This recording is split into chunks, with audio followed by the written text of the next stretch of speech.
Ahora, es toda una interpretación multidisciplinaria, doctor. Es decir, uno recuerda, por ejemplo, algo que nos llega muy de cerca aquí, el caso Monzón, donde también las pericias debatieron durante mucho tiempo si Alicia Muñiz había muerto antes de su caída o había muerto producto de su caída, ¿no? Porque incluso yo estuve en el juicio de Monzón. Mire, ha tocado un tema sí, álgido para mí, sí, porque yo comencé a escribir un libro sobre el caso Monzón.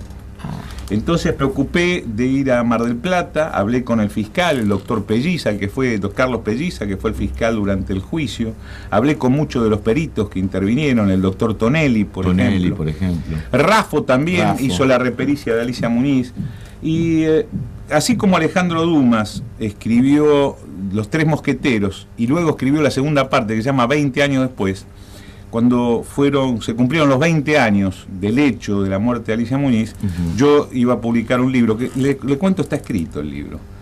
Se llama 20 años después, sobre la historia de Carlos Monzón. ¿Por qué no lo publiqué el libro? Por una cuestión de no generar sensibilidad en la familia de Monzón. Porque yo creo que bajo la ciencia moderna, a lo mejor las cosas hubieran sido totalmente diferentes. ¿En qué sentido? A ver, mire, por ejemplo, no hubo ningún estudio neurológico. Usted no se olvide que los boxeadores, una de las zonas privilegiada para la agresión durante el deporte es el cráneo.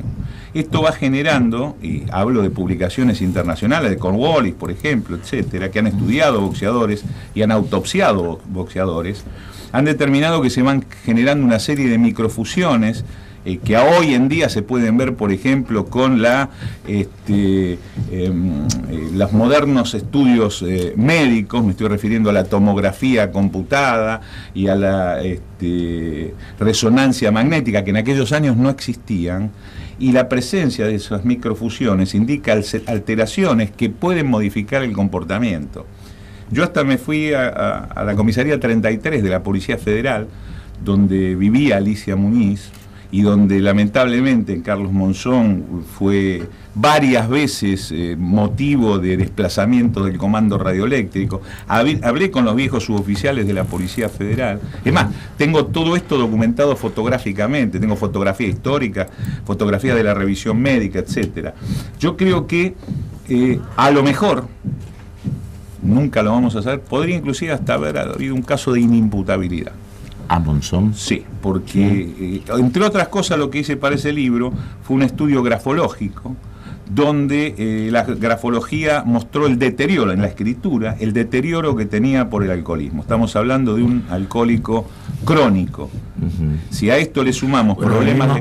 El mismo Monzón en el juicio declara y confiesa también su adicción a la cocaína. Incluso lo hace ante la jueza Ramos de Fondeville también. Sí. Él lo confiesa, públicamente lo confiesa, ¿no? Y en aquel momento las pericias estaban... Bueno, ellos no mostraban ningún signo defensivo al caer, es otro dato que tiene que ver, ¿no? Acerca de... estimo, ¿no? Acerca de si cayó ya desvanecida o cayó con vida, ¿no? Con vida cayó. Porque las lesiones de que tengo hasta las fotografías originales del cadáver. Usted sabe que en aquella época las fotografías se tomaron en blanco y negro. Solamente hay 2 fotografías del cadáver en colores. ¿La revista Gente, no? No, que fotografías oficiales. Las del juicio. Oficiales, sí. Que también las tengo y analizamos absolutamente todo. Por eso, como esto iba a dar a controversia, como la que estamos teniendo nosotros ahora, ahora mismo, iba a dar a controversia, preferí no publicarlo, además por respeto inclusive a la familia, ¿verdad? Pero hice una investigación de tipo forense, pero retrospectiva, ¿verdad? Sí. Yo, siempre va a tener final abierto, pero si hoy hubiéramos tenido a un boxeador, porque, a ver, uno de los... de lo folclórico que hay alrededor de Monzón, a quien todos hemos visto combatir, era que Monzón había sido un boxeador no golpeado, por ejemplo, ¿verdad? Porque se recuerda que se decía, tiene brazos muy largos para ser mediano, etcétera, etcétera. Hay que mirar la pelea con Brisco, ¿no? Bueno, es la única piña que le pegaron. No. ¿Qué hice? Tomé históricamente todas las peleas.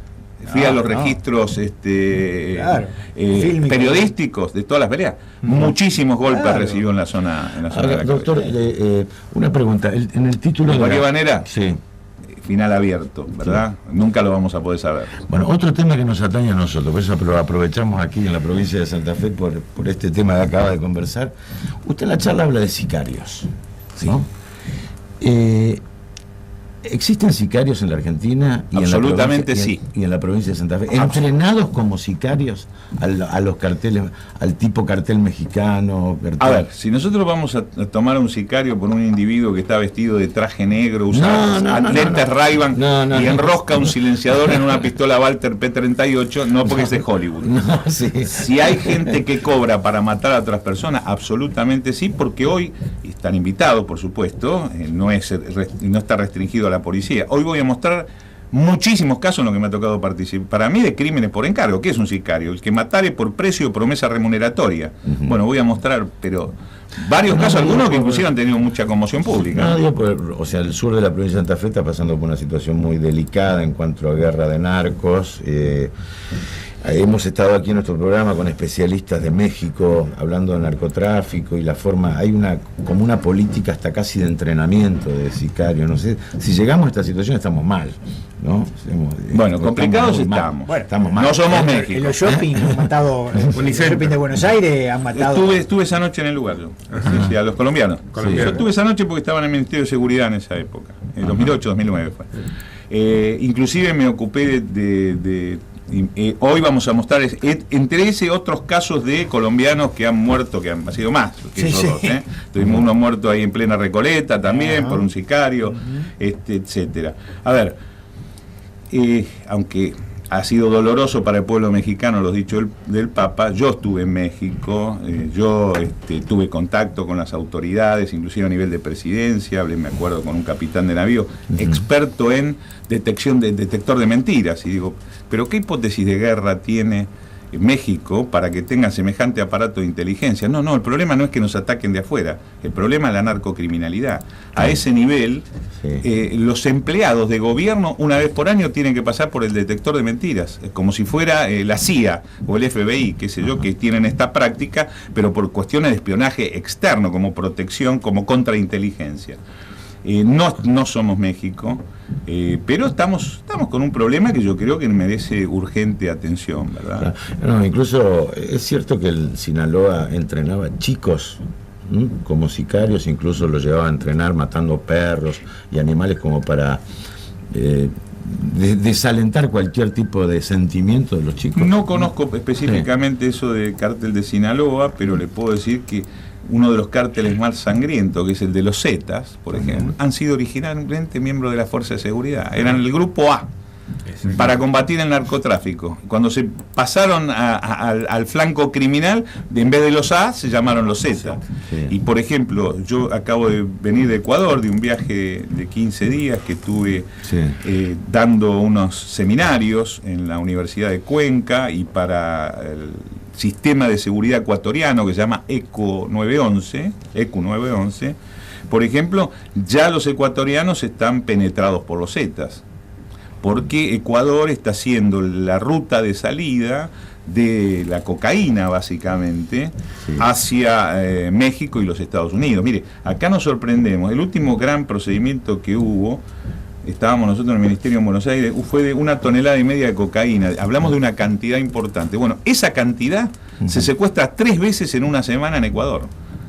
Cada vez que viajo a Ecuador por estas cuestiones académicas me encuentro con que el lunes secuestraron 1 tonelada, el miércoles 2 días después secuestraron 500 kilos, luego 2. Es impresionante los procedimientos que se están llevando a cabo, por ejemplo, en Ecuador. Y sí, tenemos unas fuerzas de seguridad que son muy eficientes en Ecuador en este sentido, ¿verdad? Doctor, me imagino cuando usted empezó con sus estudios se habrá hecho esta pregunta, si existe el crimen perfecto, ¿no? ¿Sabe que siempre me preguntan lo mismo? Entonces yo le pregunto, a qué me hace esa pregunta, le pregunta ¿qué es un crimen perfecto? Mire, un crimen perfecto es que un homicidio ha pasado como un suicidio. Un crimen perfecto es que un homicidio ha pasado como una muerte natural. Un crimen perfecto es que un homicidio ha pasado como un accidente. Un crimen perfecto es un crimen donde nunca encontramos al autor. Un crimen perfecto es un crimen donde sabemos quién es el autor, pero nunca lo pudimos hallar, ¿verdad? ¿Cuál es el más perfecto de los crímenes en realidad?